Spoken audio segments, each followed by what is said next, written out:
একবার দুই ভাইবোন মিলে হজে গেল। ভাইটি তার স্ত্রীকে রেখেই হজে গিয়েছিল, কারণ তাদের অনেকগুলো সন্তানের দেখভাল করতে হয় বলে স্ত্রী যেতে চাননি। বাচ্চাদের দেখাশোনার জন্য সে বাড়িতেই থেকে গেল।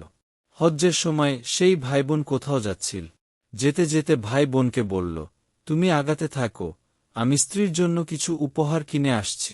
বোনটি একটু তাড়ার মধ্যে ছিল বলে সে বিরক্ত হয়ে ভাইয়ের স্ত্রী সম্পর্কে একটা সামান্য শব্দ উচ্চারণ করল। অথচ ওই বোনও আর তার ভাইয়ের স্ত্রীর মধ্যে কোনোরকম শত্রুতা ছিল না যে তারা একে অপরকে কটাক্ষ করবে। তাদের মধ্যে বেশ ভালোই মিলছিল, কিন্তু এটা ছিল মুহূর্তের জন্য মুখ ফসকে যাওয়া কিছু সব। এরপর ওই ভাইয়ের স্ত্রী একটি স্বপ্ন দেখলে। স্বপ্নটা অনেকটা এরকম যে তার ননদ তাকে নিজের কৃত হজ্জটি উপহার হিসেবে দিয়ে দিচ্ছে।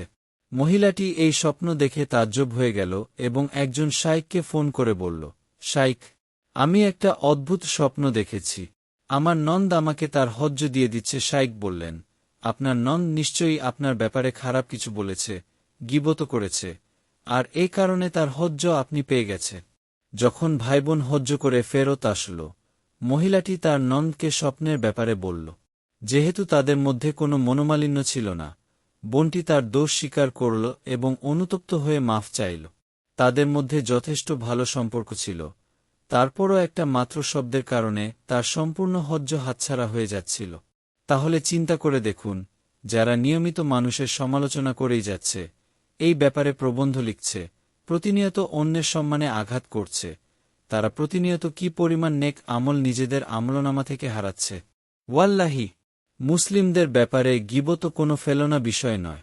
আপনার বলা মাত্র কয়েকটি শব্দের জন্য বছরের পর বছর ধরে করা ভালো আমলগুলো আরেকজনকে দিয়ে দিতে হবে।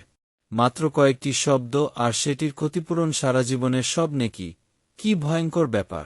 আল্লাহ এমন পরিণতি থেকে আমাদের হেফায়েত করুন। এগুলো কোনো মনগড়া কথা নয়। ভেবে দেখুন, এই গীবতের কারণে মুসলিমদের মধ্যে কি পরিমাণ ক্ষতি সাধিত হচ্ছে, তাহলে বুঝতে পারবেন কেন এর শাস্তি এত ভয়াবহ। আশা করি সকলকে হজের এই গল্পটি ভালো লেগেছে। পরবর্তী নতুন গল্প শুনতে আমাদের এই চ্যানেলটি এখনই সাবস্ক্রাইব করুন। দেখা হবে পরবর্তী গল্পে। আসসালামু আলাইকুম।